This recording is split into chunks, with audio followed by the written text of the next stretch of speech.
Inama tolono odias ya lama tua Yesus susue nalala. Soda mole.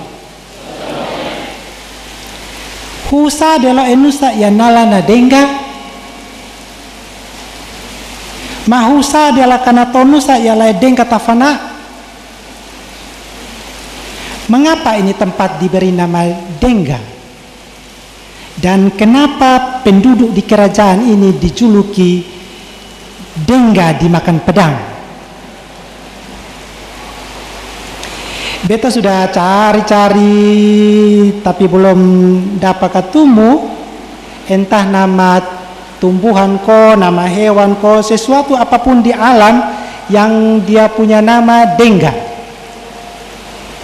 Nah kalau ada orang Dengga yang ketemu, nah tolong kasih tahu beta. Tapi menurut yang beta temukan itu Dengga itu hanya muncul pada silsilah keturunan orang Dengka.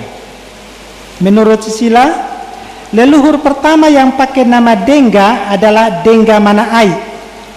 Dia pun bapa pun nama Manaai Suyama. Selain itu ada juga beberapa nama pemberani dari Dengka seperti Lasi Ama Dengga, Ta Dengga, Dengga Lae, Liu Dengga, Bau Dengga, Nule Dengga, dan lain-lain. Jadi beta duga mungkin Dengga itu berasal dari nama salah satu leluhur. Lalu kenapa orang Dengga disebut Dengga Tafana? Dengka dimakan pedang, pedang makan orang Dengka. Ungkapan ini agaknya berhubungan dengan sifat orang Dengka yang katanya keras kepala. Beta catat dua peristiwa sejarah yang paling mengerikan menimpa Nusak Dengka pada tahun 1681. Waktu itu Belanda mengerahkan 2.300 tentara dari Kupang menyerang kerajaan Ti, Dengka, dan Oenale gara-gara ketiga kerajaan ini mengancam akan menyerang kerajaan Termanu yang merupakan sekutu Belanda. James Fox mencatat bahwa pada perang itu orang-orang dipenggal kepalanya tanpa membedakan laki-laki, perempuan maupun anak-anak. Banyak penduduk tewas, 42 orang pemberontak berhasil ditangkap, 100 kapal-kapal yang kembali ke Kupang seusai perang ini membawa 96 laki-laki, 158 perempuan, dan 184 anak-anak untuk dijual sebagai budak. Dan kerajaan Dengka dihukum dengan membayar denda sebanyak 70 orang budak dan 6 kilogram emas. 6 kilo. Perang besar berikutnya itu terjadi pada tahun 1832. Ini perang paling menyedihkan karena Dengka diserang oleh 17 kerajaan. Jadi 17 lawan 1. Bisa dibayangkan betapa menderitanya orang-orang Dengka karena perang ini. Menurut catatan sejarah yang ditulis oleh Pendeta Meruk, catatan tahun 1934, perang ini dipicu oleh pembangkangan Raja Dengka Moneeli. Pendeta Meruk bilang begini, saya kutip dia punya tulisan. Sudah beberapa kali postholder itu semacam kepala wilayah. Sudah beberapa kali postholder Dengka Rote memberi perintah kepada Raja Dengka Moneeli dan rakyatnya untuk buat ini dan itu, namun mereka tidak mau menurutinya. Pada suatu hari, Tuan postholder memanggil orang Dengka untuk menghadap di Namodale Ba'a untuk diperiksa. Apa sebabnya orang-orang Dengka tunjuk kepala batu dan tidak mau tunduk kepada Mai Bapa Company? Setelah orang-orang Dengka masuk di dalam kota, tiba-tiba mereka membuat huru-hara yang besar. Mereka merusak perkakas-perkakas rumah Tuan Postholder dan pohon buah-buahan yang berada dalam pekarangan itu. Dengan segera Tuan Postholder memberitahukan hal ini kepada Paduka Tuan Besar Residen di Kupang. Lalu Tuan Residen menjadi sangat marah dan segera diperintahkan dengan amat keras bahwa hendaklah 17 kerajaan di Pulau Rote maklumkan perang sungguh-sungguh kepada Dengka. Tumpaslah mereka dalam negerinya. Oleh karena perintah yang demikian, maka kerajaan-kerajaan di Pulau Rote mengepung kerajaan Dengka dan dalam beberapa waktu kerajaan Dengka dikalahkan. Beratus-ratus orang mati dalam peperangan ini. Orang-orang Dengka yang masih hidup ditangkap, lalu diikat dan dibuang ke timur di kampung Tarus dengan rajanya. Sedangkan ada beratus-ratus orang Dengka yang dibagi kepada kerajaan-kerajaan di Pulau Rote serta menghentar mereka ke negerinya masing-masing. Demikian tulis Pendeta Meru. Jadi Bapak Mama, saudara-saudara, kalau sampai sekarang ada orang di luar Dengka yang kalau potong katumu dan dong bilang potong pumbai nene dong dari Dengka, itu kemungkinan besar mereka, leluhur mereka itu adalah tawanan perang pada tahun 1832. Menurut catatan Fox, gara-gara perang ini, jumlah penduduk Dengka yang waktu itu sebanyak 12.931 orang, hanya tersisa 8.761 orang. Jadi Dengka kehilangan hampir setengah penduduknya. Itulah mengapa sampai sekarang orang masih menyebut Dengka Tafana. Artinya Dengka dimakan pedang atau pedang makan orang Dengka.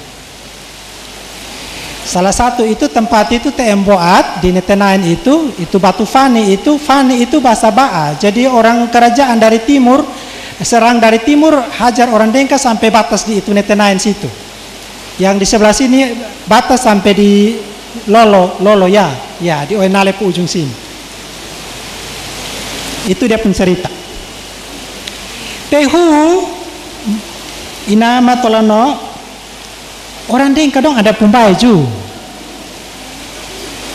Pendeta Meruk yang beta kutip tadi, dia lahir tahun 1874.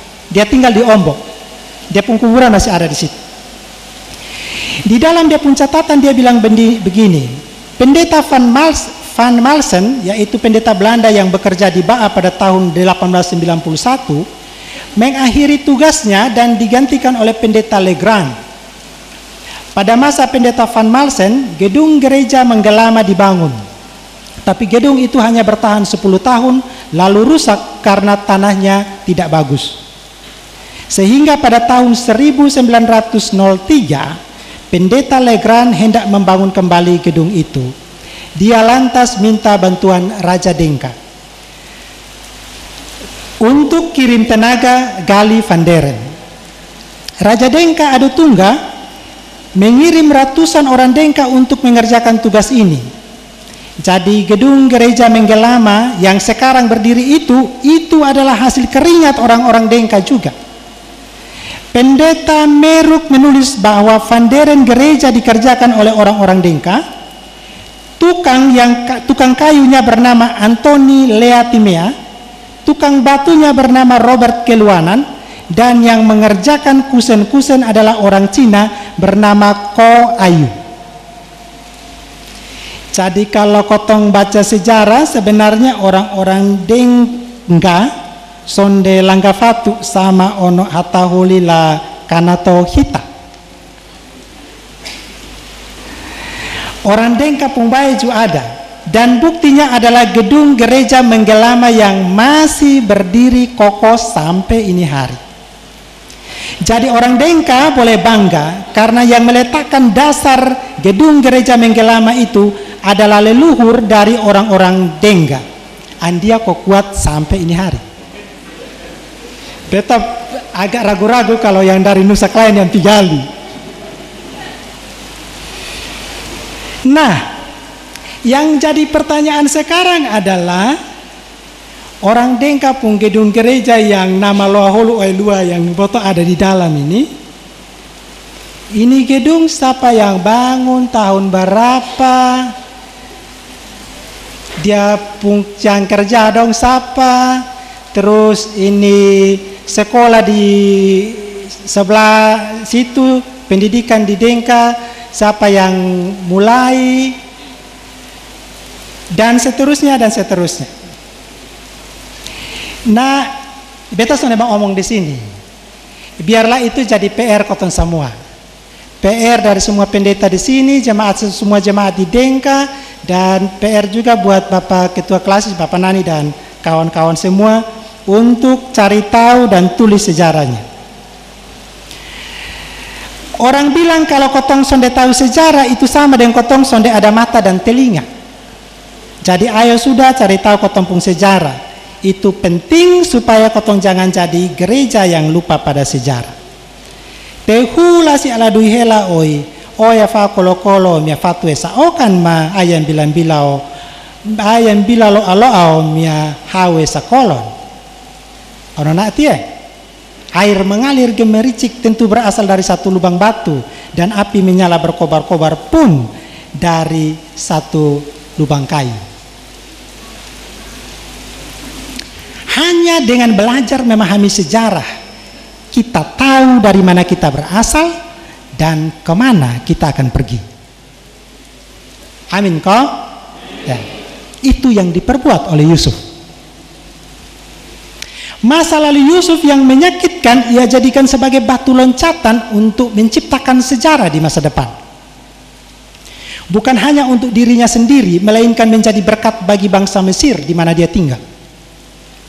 Ia menjadi orang asing di negeri Firaun, tapi dia tidak terasing dari budaya dan imannya kepada Tuhan Allah.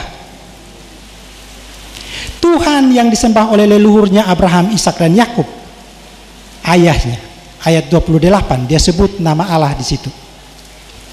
Nah, ini beda dengan potompu anak-anak dong sekarang. Kalau dong sudah jauh sedikit dari orang tua, apalagi kalau dong sudah dapat jabatan sedikit, dong suka dong pun budaya, dong pun bahasa, Tuhan juga dong lupa buang.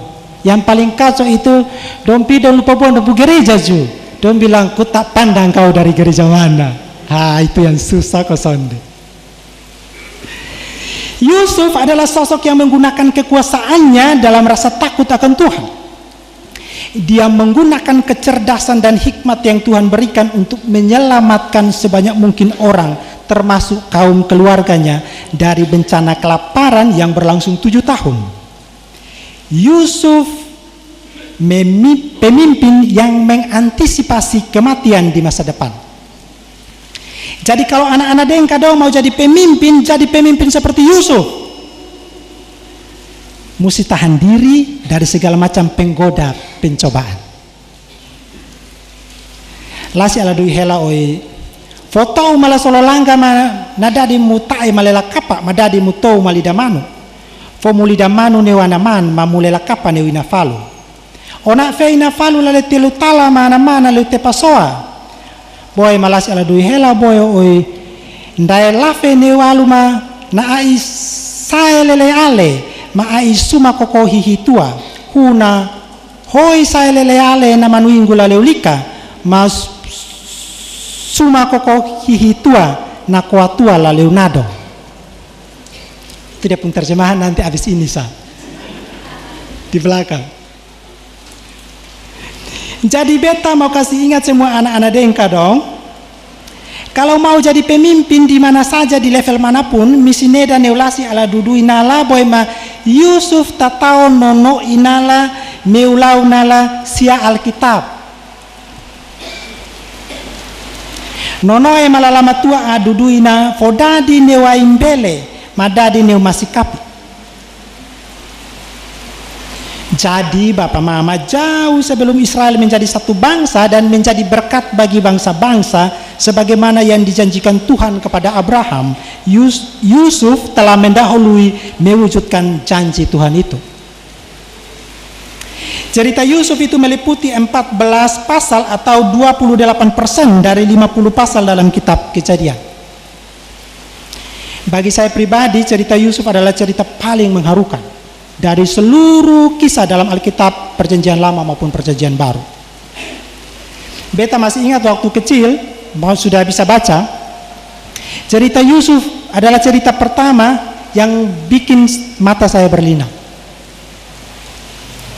Ketika kami menerjemahkan kisah Yusuf dalam bahasa Denka beberapa bulan yang lalu, tahun kemarin, perasaan haru itu masih terasa sama seperti yang saya rasakan 40 tahun lalu.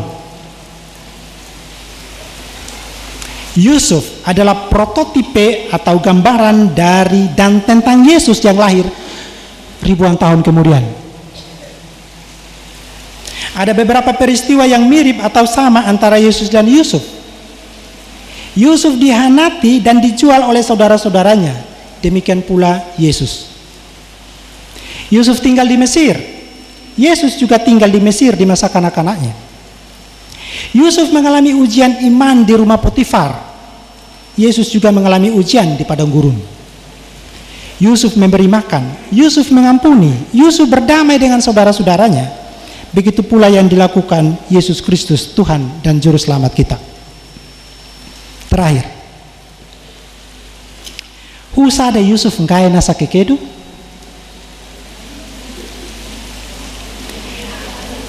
Mengapa Yusuf menangis terseduh-seduh?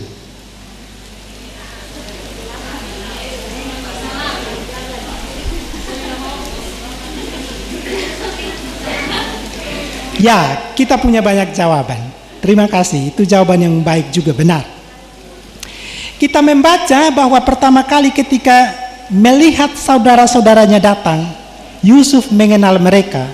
Namun pada saat yang sama, dia berusaha menyembunyikan identitasnya sebagai salah satu saudara dari saudara-saudaranya.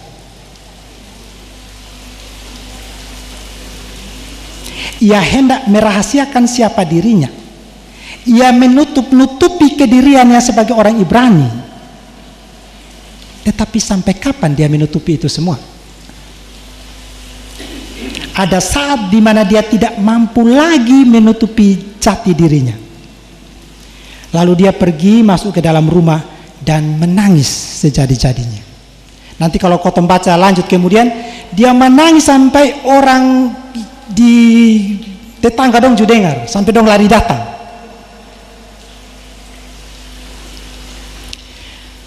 Mengapa dia menangis? Saya tahu dan engkai. Yusuf menangis ketika ia mendengar saudara-saudaranya menceritakan kembali perilaku tidak manusiawi kepada adik mereka sendiri 20 tahun yang lalu dalam bahasa yang Yusuf mengerti. Amin. Ya. Kalau Yusuf sonde mengerti itu bahasa, sonde mungkin dia menangis. Sonde mungkin. Dia menangis karena dia betul-betul mengerti dia pun bahasa. Itu bahasa yang dia pakai di rumahnya di Kanaan. Bahasa itu masuk ke telinganya dan menusuk sampai ke dalam relung hatinya.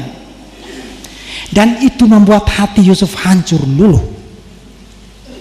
Di ayat 23 tertulis, ala ola la onona tealangka bubulu lai Yusuf boyo nala sila dedea nasa. Hu Yusuf ola no se pake dedea Masir. Dei fo hata holi dui nesi dedea Ibrani. Lena ala ola onona boyma Yusuf fela helase de neu ngai mia mamana lain anangkai basa de balik neutilose de anadenu ala futu Simeon mia odi akan ala matana. Jadi Tuhan pakai bahasa lokal, Tuhan pakai bahasa daerah, Tuhan pakai bahasa ibu untuk meluluhkan hati dan keinginan Yusuf yang hendak menyembunyikan asal usulnya. Tuhan pakai bahasa ibu untuk mendamaikan Yusuf dengan saudara-saudaranya. Jadi bahasa ibu adalah bahasa jati diri, bahasa perdamaian, bahasa orang bersaudara. Jadi jangan pakai bahasa ibu untuk baku ancam dan bakalai. Amin. Kalau kebalai boleh, bakalai jangan. Itu bahasa perdamaian, bahasa soda mamole. Saudara-saudaraku yang Tuhan Yesus kasihi, hari ini kita akan menyaksikan peluncuran cerita Yusuf dalam bahasa Dengga. Roh Kudus mau pakai kotong pun bahasa Dengga supaya kotong kenal Tuhan dan sesama ciptaan sampai di kotong pun isi hati. Supaya dengan begitu tempat ini mamana ia dade neu lutumau maluahulu. Huna oi lutumau maluahulu na holu malafaluina mau maifa malana man teme fote sabela mata abu betewesa nemehele neulama tua Yesus fai ya losa dodon malosan dundun. Amin.